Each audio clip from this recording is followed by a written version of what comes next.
கேள்வி பார்வையாளருக்கு வணக்கம். நேர்காணலில் நாம் சந்திக்க இருக்கும் சிறப்பு விருந்தினர் தமிழ்நாடு சமதர்ம கட்சியின் தலைவர் தங்கப்பண்ணி சார். வணக்கம். வணக்கம். வணக்கம். பொள்ளாச்சி விவகாரம் கடந்த ஒரு வாரமாக தமிழ்நாட்டு அரசியலில் மிகப்பெரிய ஒரு பேசுபொருள் ஏற்படுத்தியிருக்கு.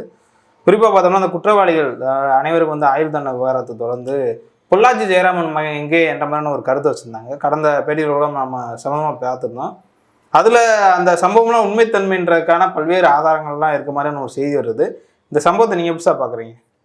அதான் இது ரொம்ப ஆதாரபூர்வமானது. பொள்ளாச்சி ஜெயராமன் அவருடைய மகன் இந்த காணொலியில் இருப்பான் அப்படின்னு உறுதி பண்ணது யாருன்னா நக்கீரன் இல்லை, நக்கீரன் பத்திரிகை இல்லை, நக்கீரன் ஆசிரியரும் இல்லை. அதை உறுதி பண்ணவங்க யார் அப்படின்னா நக்கீரன் ஆசிரியரை விசாரித்த காவல்துறை பெண் அதிகாரிகள். முக்கியமாக கக்கன் பெருமைக்குரிய அமைச்சர் கக்கன் அவர்களுடைய பேத்தின்னு சொல்லக்கூடிய ராஜேஸ்வரி, அந்த அம்மா, அப்புறம் இன்னொருத்தங்க ரெண்டு பேரும் விசாரித்தது என்னென்னா மேலிட உத்தரவுப்படி அவங்க சில விசாரணைகளில் ஈடுபடுறாங்க. என்ன அப்படின்னா அதில் அவங்களுடைய ஃபோக்கஸ் என்னவாக இருந்திருக்குன்னா பொள்ளாச்சி ஜெயராமனுடைய மகன் பிரவீன் அவனுடைய வீடியோ இருக்கா, அப்புறம் அம்மா பேரவையினுடைய பொள்ளாச்சி நகர செயலாளராக இருந்த பார் நாகராஜ் அவனுடைய வீடியோ இருக்கு. இதுதான் அவங்களுடைய ஃபோக்கஸ். அவங்க ரெண்டு பேரையும் காப்பாற்றுறதுல தான் அவருடைய எல்லா முயற்சியும் இருந்திருக்கு. ஏன்னா இந்த பார் நாகராஜ் பொள்ளாச்சி ஜெயராமனுடைய மகன் பிரவீன் அப்படின்போது உங்களுக்கு தெரியும், பொள்ளாச்சி ஜெயராமன் யார், அதிமுகவினுடைய சட்டப்பேரவை தலைவராக இருந்தவர், இது சட்டப்பேரவை துணைத் தலைவராக இருந்தவர். இன்னொரு பக்கம் பார்த்தீங்கன்னா இந்த பார் நாகராஜ் அம்மா பேரவை செயலாளர் மட்டும் இல்லை, இவருடைய பினாமியாவும் இருந்தவன். அப்போ என்னன்னா பார் நாகராஜன் கல்யாணத்துக்கு எடப்பாடி கல்யாணத்தை தலைமை தாங்குகிறார். அமைச்சர் எஸ்பி வேலுமணி இருக்கிறாரு, பொள்ளாச்சி ஜெயராமன் இருக்கிறாரு. இப்படி 5 அமைச்சர்கள் கலந்துக்கிட்ட கல்யாணம் இந்த பார் நாகராஜ்.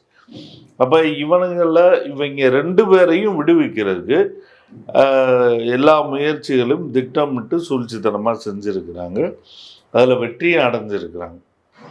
அந்த பார் நாகராஜ் இதில் எந்த விதத்துலேயும் சம்மந்தப்படலையா அப்படின்னா சம்மந்தப்பட்டதுக்கு ஆதாரம் என்னென்னா அந்த முதல் முறையாக வழக்கு பதிவு செய்யப்பட்ட பெண்ணினுடைய அண்ணனை கூட்டு போய் மிரட்டி அடித்தது இந்த பார் நாகராஜ். அந்த வழக்கில் அந்த புகார்லாம் அவன் கைது செய்யப்பட்டு, சரிங்களா, அரசு தரப்பு எடப்பாடியினுடைய அரசு தரப்பு வழக்கறிஞர் ஆட்சேபம் தெரிவிக்காதனால பிணை வாங்கிட்டு வெளியே வந்த உடனே நக்கீரன் கோபாலுக்கு காலரை தூக்கி விட்டு செல்ஃபி அனுப்பியிருக்கான். சரிங்களா, இப்படி மிக கீழ்த்தரமாக ஏறக்குறைய நீங்கள் வடநாட்டில் கேள்விப்படுற மாதிரி ஒரு காட்டாட்சி, ஒரு பொறுக்கித்தனமான ஒரு கலாச்சாரம் இருக்கக்கூடிய ஒரு சூழ்நிலை பொள்ளாச்சியில் இருந்திருக்கு. அப்போ பார் நாகராஜும் சரி பிரவீனும் சரி காப்பாற்றுறதுக்கு தொடக்கத்துலேருந்தே இந்த முயற்சி. அப்போ வீடியோ ஆதாரம் இருக்கான்னா இருக்கிறதுனால தானே நீங்கள் இவ்வளோ மெனக்கிடுறீங்க. 2 பெரிய பெண் அதிகாரிகள், டிஎஸ்பி ரேங்கில் இருக்கிற பெண் அதிகாரிகள் வந்து விசாரிக்கிறாங்க. பொள்ளாச்சியினுடைய எஸ்பி அந்த வழக்கை வேறு மாதிரி அந்த பாதிக்கப்பட்ட விக்டிம் பெயரை வெளியிடுவதன் மூலமாக மற்ற பெண் சாட்சியங்களை எல்லாம் பப்ளிக்காக மறைமுகமாக மிரட்டல் விடுறாரு. சரிங்களா, இப்படி எல்லாமே நடக்குது. ஊடகங்களுக்கு இன்ஸ்ட்ரக்ஷன் போது எல்லாமே நடக்குது. அப்போ இப்படி ஒரு அயோக்கியத்தனமான ஒரு ஆட்சியாக தான் போன எடப்பாடி ஆட்சி இருக்குது. இவர்கள் எல்லா வகையிலையும் அவங்க 2 பேரையும் காப்பாற்றுறதுக்கு இல்லை. அதில் என்ன சொல்கிறாங்கன்னா பொள்ளாச்சி ஜெயராமன் அப்போது கொடுத்த புதிய தலைமுறை பேட்டிகள் என்ன சொல்கிறாங்கன்னா பாதிக்கப்பட்ட பெண்ணுக்கு ஆதரவாக நின்னதே நான் தான், அவங்க குடும்பம் எப்போ வேணால் பேச தயாராக இருக்காங்கன்னு தானே சொன்னார். யார்? பொள்ளாச்சி ஜெயராமன் அவர்களே. ஆமாம், அவர் கொடுத்தாரு. அப்புறம் மிரட்டினார் அவங்க பையனை. அதாவது அப்புறம் மிரட்டலாக வீடியோலாம் வந்தது. அந்த நேரத்தில் இப்படிலாம் எங்கேயாவது ஒன்று நடக்கும் அப்படின்னாரு. 1.5 கோடி தொண்டர்கள் உள்ள கட்சியில் அப்படி ஆங்காங்கே சில சலசலப்புகள் நடக்கும்னு சொன்னார். அது எப்படி 1.5 கோடி தொண்டர்கள் உள்ள கட்சியில் ஓம் ஊரில் ஓம் மகன் சம்மந்தப்படுறான், மாவட்டத்தினுடைய நகர செயலாளர் எப்படி இதில் நேரடியாக இருக்கான், அவன் ஏன் அந்த பாதிக்கப்பட்ட பெண்ணுடைய அண்ணனை அடித்து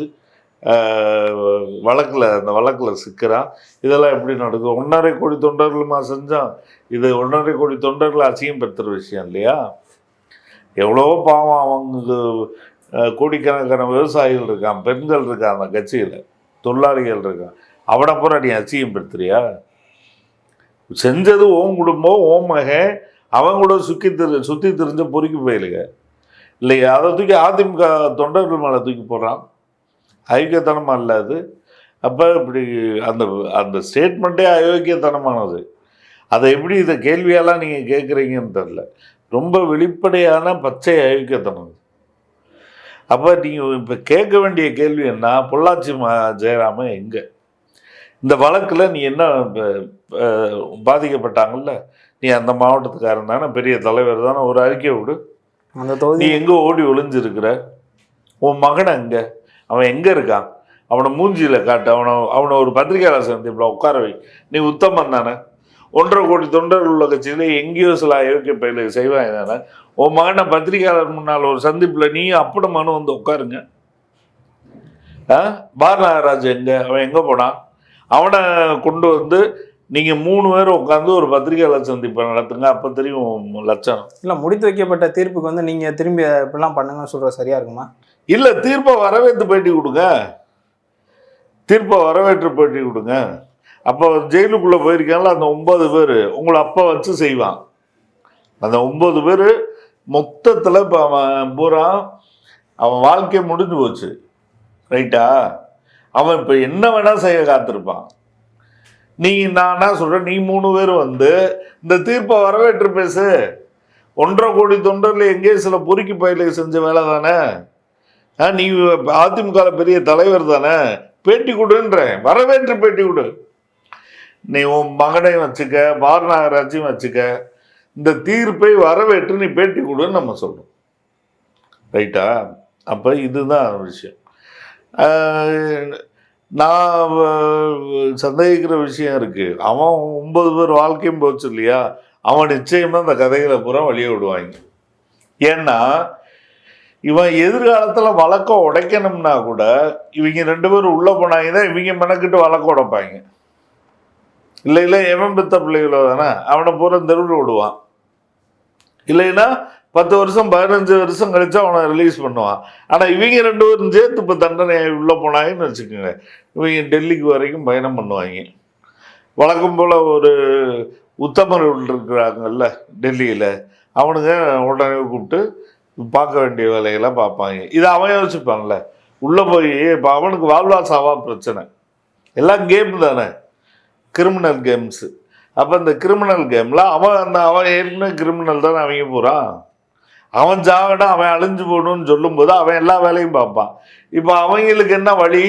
ஒரே வழி தான், பாரநாகராஜையும் பிரவீனையும் உள்ளே கொண்டு வந்தாலுடைய அவங்க சீக்கிரம் தப்பிக்க முடியாது. அப்போ அவங்க அதுக்கு பிளான் பண்ணுவாங்க. இப்போ இப்படி தான் இதனுடைய போக்கு இருக்குது. அப்போ பொள்ளாச்சி ஜெயராமனையும் பிரவீனையும் அதிமுக என்ன செய்ய போகுது? பாரநாகராஜா அதிமுக என்ன செய்ய போகுது? அதிமுக எடப்பாடி இவர்கள் எல்லாம் பாரநாகராஜுடனான உறவு பற்றி எடப்பாடி பேட்டி கொடுக்கணுமே, அதை பற்றி பதில் சொல்லணும்ல. எஸ்பி வேலுமணி பேட்டி கொடுப்பாரா? தங்கமணி ரங்கமணி வைரமணியெல்லாம் இருந்தாங்களே, எல்லாரும் பேட்டி கொடுக்கணும்ல. அப்போ இவ்வளோ ஒரு பச்சை அயோக்கியத்தனமான ஒரு கட்சியாக எடப்பாடி தலைமையிலான ஆட்களே இப்படித்தான் இருக்கிறாங்க. அப்போ இவர்கள்லாம் நாளைக்கு ஜெயிச்சு வந்து அதிகாரத்துக்கு வந்து என்ன ஆட்டம் போட்டாங்கன்னு ஏற்கனவே பார்த்தோம். அதற்கே சிபிஐ நாங்கள் தான் உத்தரவிட்டோம், அதனால வழக்கே வெற்றி பெறுன்னு சொல்கிறாரு எடப்பாடி பழனிசாமி. சிபிஐக்கு எப்போ உத்தரவிட்டார்? இவராக உத்தரவிட்டாரா? இவர் எல்லா எஸ்பிக்கு உத்தரவிட்டு இந்த வழக்கை கெடுக்க பார்த்தார், கலெக்டருக்கு உத்தரவிட்டு வழக்கு கொடுக்கப்பட்டார். உள்துறை செயலாளர் வரைக்கும் பாதிக்கப்பட்ட பெண்ணுடைய பெயரை வெளியிட்டாங்கன்றது தான் குற்றச்சாட்டு. உள்துறை செயலாளர் யார்கிட்ட இருக்காரு? செக்ரட்டரி யார்? உங்கள் கீழே தானே இருக்கிறாரு. இப்போ இவர் சிபிஐக்கு ஒன்றும் கிளிக்கலை. போராட்டம் எங்கே வந்ததுன்னா பெண்கள் இயக்கங்கள் போராடினாங்க கடுமையா, சென்னையில, பொள்ளாச்சியில, தமிழ்நாடு முழுக்க. திருமண பக்கம்லாம் செருப்பு கொண்டு அடிச்சாங்க. சமூக ஊடகங்கள் பிரச்சனைகளை வெளியே கொண்டு வந்தாங்க. நக்கீரன் பத்திரிகை ஆதாரங்களை எடுத்து வெளியிட்டது. இது ஒட்டுமொத்த ஏறக்குறைய தமிழ்நாட்டினுடைய சமூகம் பங்கெடுத்து வெளியே கொண்டு வந்த ஒரு வழக்கு, மக்கள் பங்கெடுத்து வெளியே கொண்டு வந்த வழக்கு. அப்படித்தான் இதை பார்க்கணும். இப்போ ரெண்டு பேர் இதில், ரெண்டு தரப்பு தான் இதில் முக்கியமானவங்க. ஒன்று பெண்கள் சங்கங்கள், மாதர் சங்கங்கள், அவங்க எல்லாம் கடுமையாக போராடினது. இன்னொரு பக்கம் நக்கீரன். அப்போ இந்த தரப்பு தான் விஷயங்களை வெளியே கொண்டு வர்றாங்க. இப்போ இதை விட்டுட்டு இவங்க என்ன பண்ணுறதுன்னா, சிபிஐயில் நாங்கள் அப்படி பண்ணோம் அப்படி. சரி, சிபிஐயில் நீ இப்போ பண்ணலைன்னு சொல்கிறீ.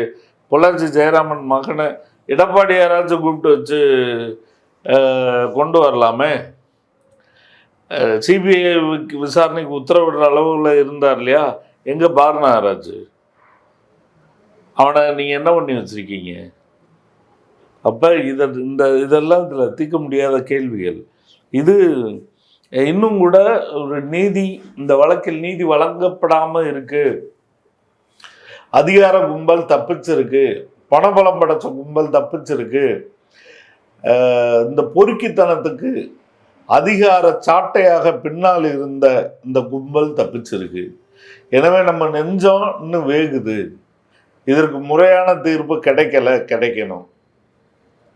அப்ப இவர்களை, இந்த பிரவீனையும் நாகராஜையும் தூக்கி சட்டத்தில் போட்டு விசாரிச்சு இதை விட கேபிட்டல் பனிஷ்மெண்ட் கொடுக்கணும். அப்படி இல்லைன்னா இந்த வழக்கை பொறுத்தளவு கருவிகள் தான் பலியா இருக்குன்னு தான் சொல்ல முடியும். ஆமா, அவன் எந்த பேக்ரவுண்ட்ல ஆடி இருக்கிறான்? சபர்ராஜன்லாம் ஒரு சாதாரண மிடில் கிளாஸ் பையன். அவனை அடிச்சு மிரட்டி வீடியோ வாங்கியிருக்கு. அவனையும் அடிச்சு வீடியோ வாங்கியிருக்காங்க. இவன் செயலுக்கு பிறகு அவனை அவனை செய்ய வச்சிருக்காங்க இல்லையா? அப்போ அவன் எந்த பேக்ரவுண்டில் இவங்க பூரா ஆப்ரேட் ஆனாங்க, ஆடி இருக்காங்க, மிரட்டி இருக்காங்க, ரைட்டா? இந்த வலைப்பின்னலை உள்ளுக்குள்ளே வந்தவனை வெளியே போக விடாமல் மிரட்டி இருக்காங்க, அடுத்தடுத்து செய்ய சொல்லி மிரட்டி இருக்காங்க இல்லையா? எல்லா கிரிமினல் தனத்துக்கும் உடந்தையா இருக்கணும்னு சொல்லி மிரட்டி இருக்காங்க. இது எதெல்லாம் எங்கே போய் நிற்குது? பொள்ளாச்சி ஜெயராமன்ட்ட நிற்குது. பொள்ளாச்சி ஜெயராமன் யார்? அதிமுக அமைச்சர், பெரியாள், செல்வந்தர். அதே மாதிரி எந்த தராதரம் இல்லாத அரசியல்வாதி, எந்த அரசியல் நாகரிகம் தராதரம் இல்லாத அரசியல்வாதி இல்லையா? அப்போ இப்படிப்பட்ட ஆட்கள்கிட்ட எல்லாம் சிக்கியிருக்கு. அப்போ இந்த வழக்கில் இது முடிந்த வழக்காகவே கருத முடியாது. நீதிமன்றம் முடித்து வச்ச வழக்கை எல்லாம் மக்கள் மன்றத்தில் விசாரிக்கப்படணும். அப்பதான் அதுக்கு என்ன கிடைக்கும்? முழுமையான நீதி கிடைக்கும். நீதிமன்றங்கள் மக்களுக்கு சேவையாற்றதான், மக்களுக்கு நீதி வழங்கதான். மக்கள் ஒரு நீதியில திருப்தி இல்லைன்னு படும்போது மக்கள் கூடுதலான ஆதாரங்களோடு முன் வரலாம். மக்கள் கூடுதலாக இந்த வழக்கை விசாரிக்கலாம். கூடுதலாக மக்கள் இந்த பிரச்சனையை பற்றி பேசலாம். பேசி இன்னும் தங்களுக்கான நீதியை அவங்க உறுதிப்படுத்தணும். இப்படியான அடுத்த கட்டத்தை நோக்கி இது போயே ஆகணும். ஆனால் தான் அந்த 275 பெண்கள்ங்க, 275 பெண்கள், நீங்கள் ஒரு பாலியல் தொழிலாளி இருக்கிறாங்கன்னு வச்சுக்கோங்க, சரிங்களா? அது 100 கிரிமினல்ஸும், பொறுக்கிகளும், ரவுடிகளும், சைக்கோக்களும் அவங்கள துன்புறுத்தி அவங்கள பழக்கப்படுத்திருப்பாங்க, சரிங்களா? இப்போ இந்த விபச்சாரம் அந்த இதுகளில் போகிற பெண்கள் என்னென்னா நிறைய வன்முறைகளை அனுபவித்து மறத்து போயிருப்பாங்க. அவங்கள பொறுத்தளவு என்னென்னா திடீர்னு ஏதோ ஒரு பாதிப்புனால ஷாக் ஆக மாட்டாங்க. ஆனால் ரொம்ப இன்னசென்ட்டாக எதுவுமே தெரியாத ஒரு கல்லூரி பெண், ஒரு குடும்ப பெண்ணை நீங்கள் போய் ஒரு பொது இடத்துல துணியை உருவினா அவங்க படுற அவமானம் எவ்வளோ இருக்கும்? அவங்களை நிர்வாணப்படுத்தினா எவ்வளோ அவமானம் இருக்கும்? அடிக்கிறது எவ்வளோ அவமானம்? அதுக்கு பிறகு நீ வன்முணர்ச்சி செய்கிறது, இதை 10 பேர் மாறி மாறி செய்கிறது, இதை படம் எடுக்கிறது எவ்வளவு கொடூரமான ஒரு விஷயம். அது அவங்க இறக்குற வரைக்கும் இந்த பிரச்சனை அவங்க மனசு விட்டு போகாது, தூக்கம் வராது. அந்த அவமானமும் கூணி குறுகிற விஷயமும் இறக்குற வரைக்கும் அவங்கள பின்தொடரும். அவங்க என்ன பெரிய உளவியல் நிபுணர்களா இதை புறம் கடந்து தங்களை ரெஃப்ரெஷ் பண்ணிக்கிட்டு போய்க்கிறதுக்கு? அபலை பெண்கள் தானே. அப்படி 275 பேர் வாழ்க்கையை கெடுத்தவன் வெளியே இருக்கான். அவன் அதிகார ஆதரவுலையும் நிழல்லையும் இருக்கான். அவனை என்ன செய்ய போகிறோம் அப்படின்றது தான் மக்களுக்கு விடக்கூடிய தீர்ப்பு. மக்கள் தான் இதை அவங்களால முடிஞ்சதை குறைஞ்சபட்சம் பேசணும். பொள்ளாச்சிக்குள்ளே இவங்க எப்படி நடமாடுறாங்க எனக்கு புரியல. இந்த பொள்ளாச்சி மக்கள் என்ன செய்கிறாங்கன்னு எனக்கு புரியல. இந்த பொள்ளாச்சி ஜெயராமன் எப்படி இந்த நகரத்துக்குள்ளே கூலாக இருக்கிறாருன்னு எனக்கு தெரியல. சரிங்களா? அப்போ எப்படி இது என்ன நாடுன்னு எனக்கு புரியல. நம்ம எப்படி பொறுமையாக போகிறோம்? கேள்வி அப்போ ஒரு தெருவுக்குள்ளே நீங்கள் வந்து போனாலே கேள்வி கேட்கணுமா இல்லையா? கேட்பீங்களா மாட்டீங்களா? கேட்பான். எனக்கு முடிச்சுக்கிறேன். எனக்கு பொறுமை இல்லை. நன்றி.